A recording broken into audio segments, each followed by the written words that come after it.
Assalamualaikum warahmatullahi wabarakatuh. Selamat siang Ibu dan teman-teman semuanya.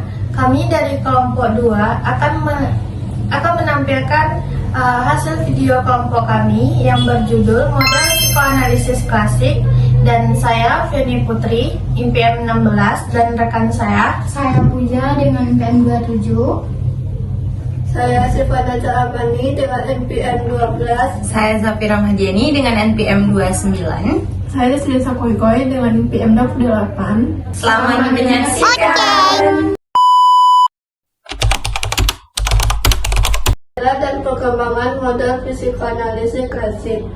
Menurut Dianto 2022, psikoanalisis pertama kali dikembangkan oleh Sigmund Freud pada abad ke-19 dan awal abad ke-20.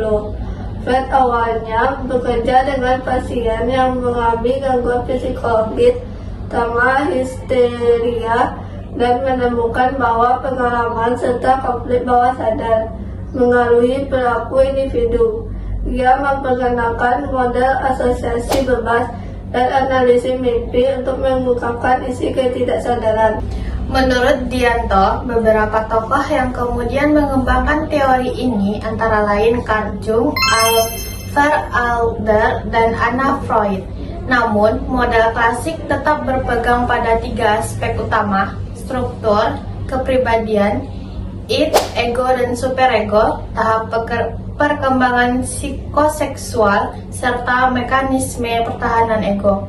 Periode konseling sebagai proses psikoterapi pada tahun 1930 sampai 1950-an. Pada era ini, konseling mulai dipengaruhi oleh teori psikologi, terutama psikoanalisis Sigmund Freud dan teori behavior. Mengembangkan model konseling berpusat pada klien yang menekankan empati, penerimaan tanpa syarat, dan mendukung individu untuk menemukan solusi mereka sendiri. Menurut Dianto 2022, munculnya model-model pendekatan konseling tahun 1950 sampai 1997-an. Periode ini ditandai dengan berkembangnya berbagai pendekatan konseling, seperti yang pertama model konseling behavioristik. Menurut B.F. Skinner, menggunakan prinsip penguatan untuk mengubah perilaku. Yang B, model konseling kognitif. Menurut Albert Ellis dan Aaron Beck, menekankan pada perubahan pola pikir yang maladaptif. Yang C, model konseling Gestalt. Menurut Fritz Perls, yaitu fokus pada kesadaran dan pengalaman di sini dan saat ini.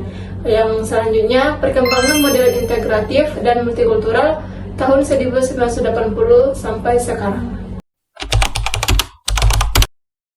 Adalah beberapa teknik pada model konseling psikoanalisis klasik. Yang pertama itu ada asosiasi bebas. Teknik asosiasi bebas mengajak konseli untuk berbicara secara bebas tentang apapun yang terlintas dalam pikiran mereka.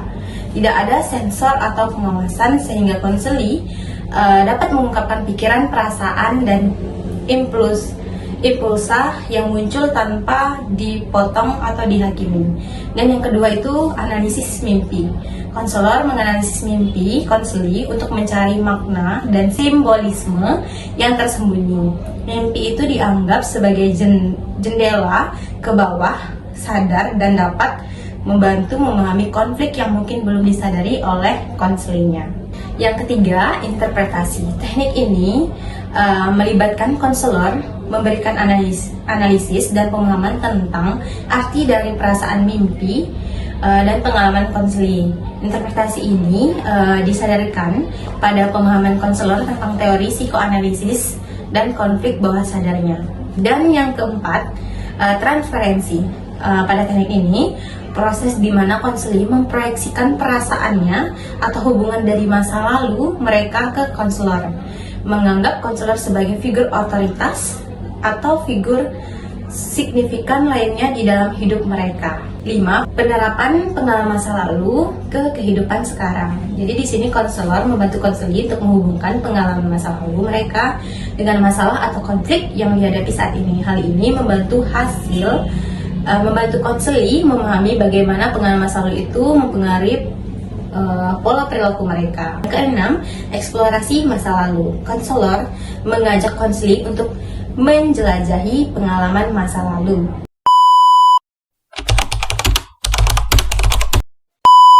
Setting sekolah depresi kasus. Destri mengalami kecemasan berlebihan saat akan presentasi di kelas.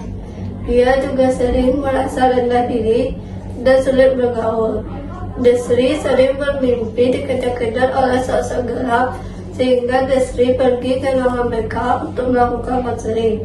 Analisis maladjustment. Destri mengalami maladaptif anxiety, kecemasan tidak sehat yang berhubungan dengan trauma masa kecil. Sering dimarahi dan dipermalukan di depan umum oleh orang tuanya ketika kecil.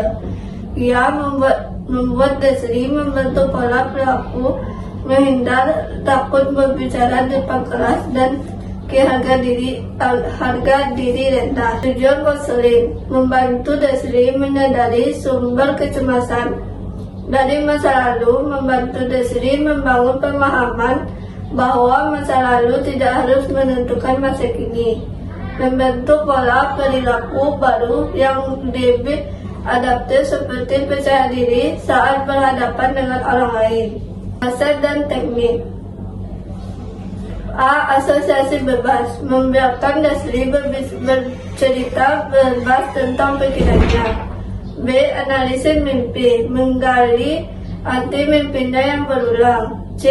Interpretasi. Memberikan pemahaman tentang simbol atau pelaku bawah sadar. D. Referensi. Membantu Destri mengambil perasaannya terhadap konselor sebagai pantulan perasaan terhadap figur masa lalunya. E. Eksplorasi masa lalu. Menelusuri pengalaman masa kecil. F. Penerapan masa lalu kehidupan sekarang. Mengaitkan pengalaman masa kecil ke masalah sekarang. G. Analisis pola pelaku. Mengidentifikasi pola kecemasan yang berulang. Selamat siang Destri. Siang, Bu. Bagaimana perjalanan Destri ke sini tadi? Perjalanan Destri baik, Bu. Oh baik. Sebelumnya Destri sudah pernah melakukan konseling? Belum pernah, Bu. Belum pernah. Oh baik, Ibu akan menjelaskan apa itu konseling. Konseling itu yaitu proses di mana kita akan menyelesaikan suatu masalah yang dimana Ibu sebagai konselor dan Destri sebagai klien Ibu. Jadi Destri tidak perlu takut untuk bercerita kepada Ibu karena Ibu akan menjaga kerahasiaannya. Kalau boleh tahu ada apa ya Destri kesini? Destri mau cerita, Bu. Mau cerita apa itu? Akhir-akhir ini Destri merasa cemas, Bu. Jadi Destri merasa cemas saat ini. Kalau boleh Ibu tahu apa yang membuat Destri cemas saat ini? Destri merasa cemas karena Destri itu merasa kayak badannya itu kaku, Bu, kalau tampil di kelas. Terus presentasi pun Destri kayak langsung berkeringat dingin gitu, Bu. Kayak mata sama teman-teman tuh kayak tertuju gitu, Bu, ke Destri. Makanya Destri itu kayak deg-degan gitu, Bu. Destri mengatakan bahwa Destri merasa cemas, takut, dan deg-degan saat melakukan presentasi di depan. Iya, Bu. Kalau boleh Ibu tahu bagaimana cerita yang lebih lanjutnya? Jadi gini, Bu.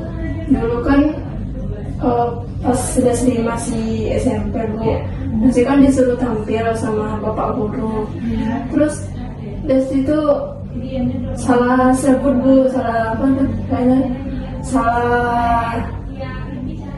sebut jawaban gitu, Bu. Jadi teman-teman semua menertawakan Destri. Jadi Destri itu kayak kurang gitu, Bu, kayak apa namanya tuh, langsung Destri kayak gugup, kayak merasa kayak aku kok kayak gini ya, kayak gitu, Bu. Ibu merasakan apa yang Destri rasakan saat ini. Cemas itu sering ke bawah mimpi. Boleh tahu mimpi apa yang sering Destri alami? Desri bermimpi kalau teman-teman Desri itu menertawakan Desri, Bu, sering kali menertawakan Desri, Kak. Jadi Desri itu langsung kayak nggak usah lah, kayak Desri itu kayak nunda-nunda gitu, Bu, untuk tampil di kelas gitu, Bu. Jadi ketakutan itu bisa muncul dari kurangnya kepercayaan Desri. Kalau misalnya ibu mengatakan hal seperti ini, bahwa Desri itu bisa kok tampil di depan kelas itu dengan baik. Bagaimana perasaan Desri kalau ibu bilang begitu kepada Desri? Desri merasa senang, Bu, dan pastinya Desri itu lebih percaya diri, Bu. Sekarang coba Desri bayangkan jika Desri tampil di depan kelas, bagaimana perasaan Desri pada saat itu? Desri panik, Bu. Kadang-kadang Desri itu mencari alasan, Bu, supaya Desri itu nggak maju di depan kelas, Bu.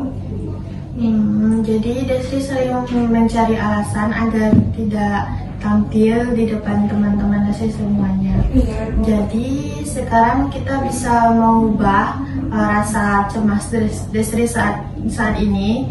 Kita bisa mencari jalan seperti kita membuat pola-pola kecil hanya kita berdua, lalu Desri siap itu bisa mempresentasikan di depan teman-teman Desri semua. Oh, berarti kayak belajar mengulang gitu ya, Bu? Iya, jadi betul sekali. Yang Desri rasakan pada saat ini setelah menceritakan semuanya kepada ibu? Desri merasa lega, Bu.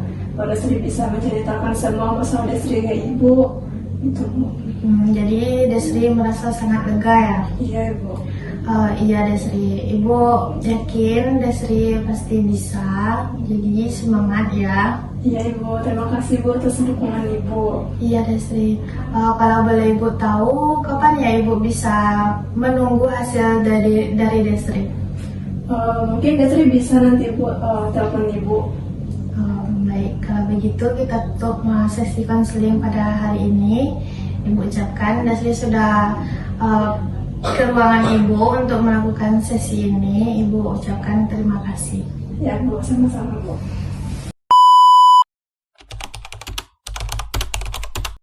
Setting di luar sekolah. 1. Deskripsi kasus. Puja mengalami kesulitan berkomunikasi untuk membangun hubungan dekat di lingkungan kerja.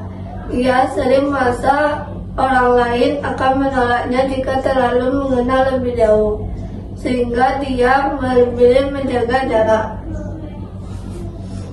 Analisis maladjustment. Puja memiliki pola menghindari kedekatan emosional karena pengalaman masa kecil yang penuh kritik dan sedikit penghargaan dari keluarganya. Pola perilaku maladaptif Puja yaitu tertutup, kesepian, dan sulit berkembang dalam karir. Ujung konseling membantu Puja memahami akar ketakutannya dalam membangun hubungan, membantu Puja mengubah pola interaksi agar lebih terbuka, dan meningkatkan rasa aman dalam hubungan sosial di tempat kerja.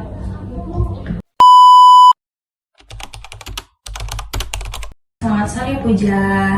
Iya Bu, selamat sore juga Bu. Wah, Puja cantik sekali ya Puja. Iya, makasih Bu. Iya. Bagaimana perjalanan Puja menuju ke sini Puja? Tadi perjalanan Puja ke sini sedikit macet Bu. Oh, sedikit macet ya. Iya. Ada apa Puja datang ke sini? Jadi begini Bu, Puja ingin bercerita tentang pengalaman Puja di kantor Bu. Kita bertemu kembali ya Puja ya. Iya Bu. Iya. Bisa Puja ceritakan kepada Ibu apa yang sedang Puja pikirkan sekarang? Puja bisa menceritakannya? Jadi begini Bu, Puja di kantor tuh sudah mulai dekat dengan rekan-rekan di kantor Bu. Iya. Tapi Puja merasa sedikit tidak nyaman dekat dengan mereka Bu. Puja juga nggak tahu alasannya Bu. Jadi Puja kayak nggak nyaman aja kalau akrab sama anak-anak kantor Bu. Kayak merasa nggak nyaman aja gitu Bu. Puja mengatakan bahwa Puja merasa tidak nyaman ya dengan orang terdekat Puja. Iya Bu, itu benar Bu. Coba Puja ingat kembali, kapan Puja merasa tidak nyaman? Mungkin saat masa kecil Bu, Puja itu sering dikritik oleh ibu Puja Bu. Jadi apapun yang Puja lakukan rasanya tidak benar Bu. Puja mengatakan bahwa Puja takut mengalami kejadian itu di masa kecilnya, dan Puja juga merasa selalu apa yang Puja lakukan itu merasa tidak benar ya Puja. Iya Bu. Apakah ada pengalaman atau kejadian di masa lalu Puja? Mengatakan bahwa Puja mengalami mimpi buruk. Mimpi itu mencerminkan perasaan kehadiran Puja di tempat ini. Tetapi Puja merasa tidak dihargai. Benarkah begitu Puja? Iya Bu, itu benar Bu. Rasanya seperti itu Bu. Seolah-olah Puja tidak terlihat di sana Bu. Ibu merasakan apa yang Puja rasakan. Kalau ibu menyebutkan kamu layak dihargai apa adanya Puja, apa yang timbul di pikiran Puja? Rasanya aneh ya Bu. Seperti ada suara kecil di dalam hati Puja yang berkata tidak Bu. Puja belum sebaik itu Bu. Coba Puja berbicara terlebih dahulu dengan rekan kerja Puja. Puja ingat apa yang Puja rasakan setelah berbicara dengan rekan kerja Puja? Baik Bu, Puja akan mencobanya. Iya. Terima kasih ya Bu, Puja merasa sedikit lebih lega setelah bercerita dengan Ibu. Bagus sekali Puja. Apa yang dapat Puja simpulkan pada sesi konseling kita pada hari ini? Puja dapat menyimpulkan kalau Puja itu tidak boleh terlalu bergantungan dengan pengalaman masa lalu atau rasa takut Puja di masa lalu Bu. Dan Puja juga mengetahui bahwa Puja punya pengalaman yang buruk Bu, agar Puja bisa lebih dekat dengan rekan-rekan Puja di kantor Bu. Iya, bagus ya Puja. Tetap semangat ya Puja. Iya Bu. Ibu yakin pasti Puja bisa. Makasih ya Bu. Iya, sama-sama Puja.